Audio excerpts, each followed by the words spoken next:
Во ім'я Отця і Сина і Святого Духа, Христос посеред нас.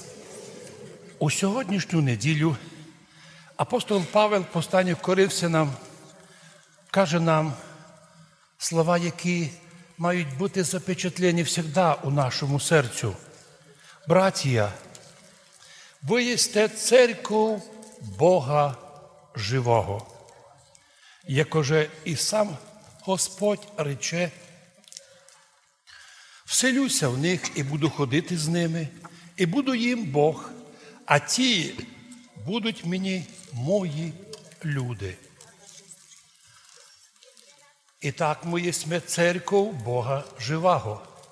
Причому той секта, котра собі такое вхопила од нас.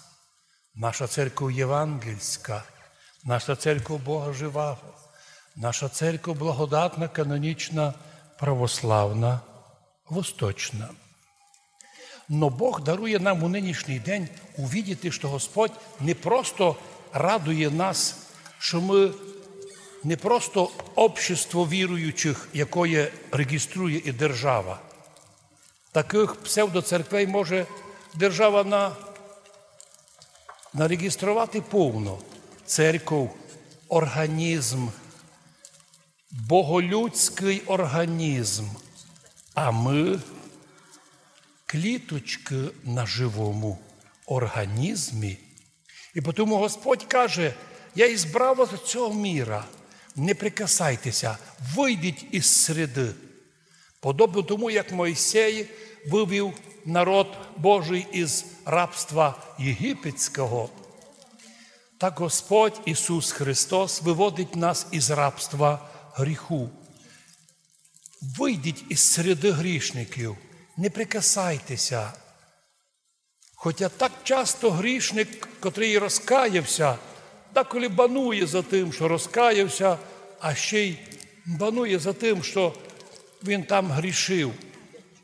Но слово апостола Павла твердоє: ви, християни, 1150 років назад, від часів Кирила і Мефодія, стали християнами. Вийдіть із середи всьогосвітніх заблуждень і держіться Христа. Так це стало, що наш народ, древній народ Карпаторусинов, вже 1150 років християнський. І за сі вище 1000 років ми держимося Христа і Церкви Христової, як віточка на лозі. Наші люди добре помнили: в цьому мірі Бог управляє цілим світом Христос, а не якісь тайні общества або люди сильні міра сього. Бог управляє міром, і ми Його діти. Він наш Отець Небесний, котрий нам послав свого Сина Ісуса Христа, котрий взяв на себе відповідальність, взяв на себе гріхи міра. І тепер всі, хто послідував за Ісусом, хто вийшов в Його церкву єдину благодатну, той на землі стає дитиною Божою, починає возростати, утікає, відстраняється від скверни цього світа і росте благодатним. Сьогодні в Євангелії Господь указує нам, як важливо увидіти, що Христос, глава церкви і єдиний пастир, главний, архіпастир над всіма архіпастирями. Ето Він сьогодні каже: якщо овечка видить доброго пастиря, вона держиться його. Чують голос пастиря вівці і придержуються. Недавно був у Міжгірському районі та видів, як пастир охороняє овець. І вони чують голос його. Маленько пішли в сторону, а він покричав на них, а вони так послушно одійшли з того боку, пішли туди, куди пастир направляє. І сьогодні каже Господь: я єсмь Христос, пастир добрий. Пастир добрий душу свою положив на кресті. А наємники будуть приходити котрі не будуть добрі пастирі. Наємник, де б він не був, у якому сані би не служив, він завжди буде виден в одному. Коли все добре, він це хвалить, який великий. Коли напасть, коли вороги нападають на церкву, так от тоді пастирі слабі, наємники тікають або проявляють ужасне безділіє. І вовк приходить. Замітьте, Христос употребив глагол не з'їсть, а розпудить. Задача сатани – розпудити людей, розпудити вівці, напудити людей, перепудити людей, а перепужені люди бояться і вірити в Бога, бояться й слово сказати. І тоді вовце пастирі перепужених по одну з'їдають. Що з вовкові з того, що він одну овечку відбив? Йому треба все. Сатана на то формує і сильних міра сього, що кожен сильний міра сього, ставши до влади, починає пудити овці, перепужати, пужати. Сильні не бояться, слабенькі затихають. І тому християни, наші предки Карпаторусини, 1150 років при тяжких зовнішніх історіях оставалися вірні пастирю Христу, оставаються у церкві Христовій. І ми сьогодні також у преддверии великого праздника Покрова Божої Матері також просимо Господа, щоб Бог помилував нас, щоб дав нам у серце любити і впознавати пастирів. Нині в мірі видимо, як вовк не тільки коле, розколює общини на рівні прихода. Вовк розкалює єпархії, розкалює церкви. Це означає, що він уже по слові Серафима Роуза близько при дверях. Сатана починає особливо колоти церкви, а розкольники будуть всіма силами глядати признання. Подобно тому, як чоловік лукавий і неправильно прийнявши владу, буде глядати, щоб його злочин признали за некий подвиг. І так Господь покликає нас нині до любви. В Євангелії сьогодні Господь каже: ви діти Отця Небесного. Наш Бог є Бог любов. І християни при всіх напастях повинні навчитися любити братів і сестер любов'ю не такою «ти мені, я тобі». Господь предупредив: якщо ти лише любиш другого у ту міру, яку він тебе любить, яка тобі награда? За що?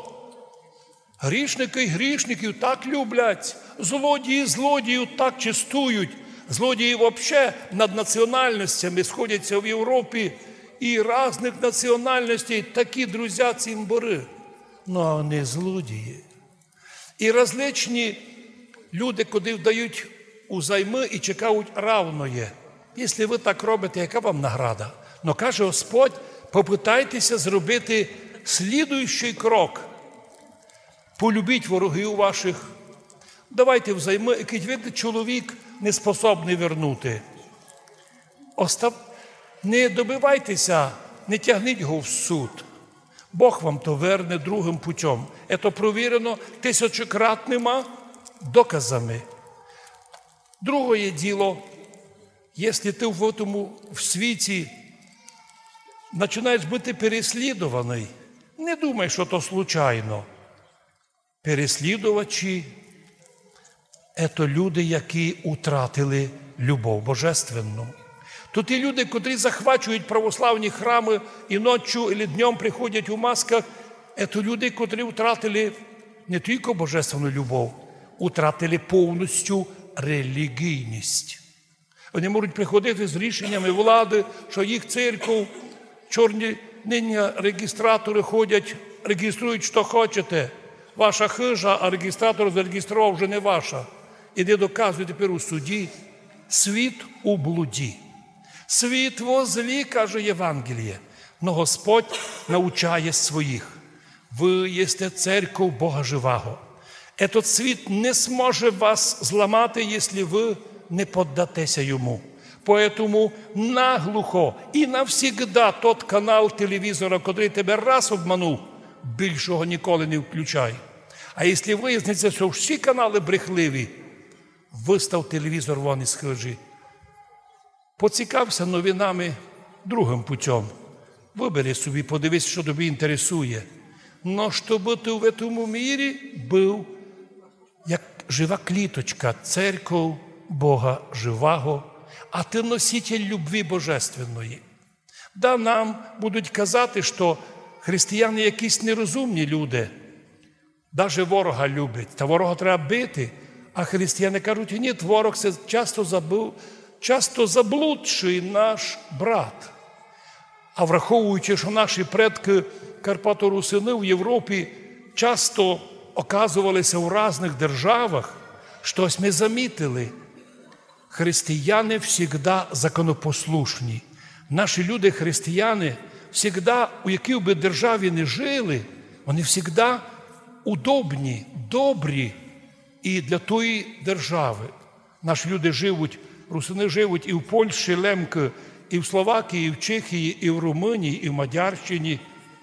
І у нас, а де би ми не були, ми громадяни тих держав, де живемо, показуючи приклад законопослушності. За виключенням тих случаїв, коли на наш народ некі клеветники придумують различні клевети. Ну, це друга тема, тому що всякі клеветники завжди будуть відповідати перед Богом. Всякі люди, котрі асимілятори і асимільовані б'ють нас, теж будуть відповідати перед Богом за мирний народ, який чесно трудиться, чесно молиться і нині представляється в центрі Європи як церков Бога живого, покликає всіх людей, котрі ще не прийшли до Христа. Прийдіть, бо ті люди, ті держави, ті народи, які втрачають Христа, втрачають самобутність, втрачають стержень національності, асимілюються і пропадають. Господи, пастирю наш добрий, благослови наших людей, тих древніх, мудрих, мирних, простих і вместе з тим талановитих карпатських русинів, щоб і нині ми були добрі громадяни своєї держави, любили державу. Далі тоді, коли уваження зі сторони неї к нам не буде. Наоборот, все відкриється на страшному суді. Хто кого бив, хто кого не любив. А щоб того це не стало, і сьогодні, кажемо, не маємо ми ворогів. Ми маємо заблудших братів, або осліпших, або втративших божественну любов. Но зато ми маємо во 100 крат більше друзів, а в мірі, будучи визнані, і нині кажемо, Божа Мати, завтрашній твій праздник Покрова, благослови наш народ красивим покровом своїм. Якість нас Божа Мати охраняла, щоб у центрі Європи различні сюди приходили впливи.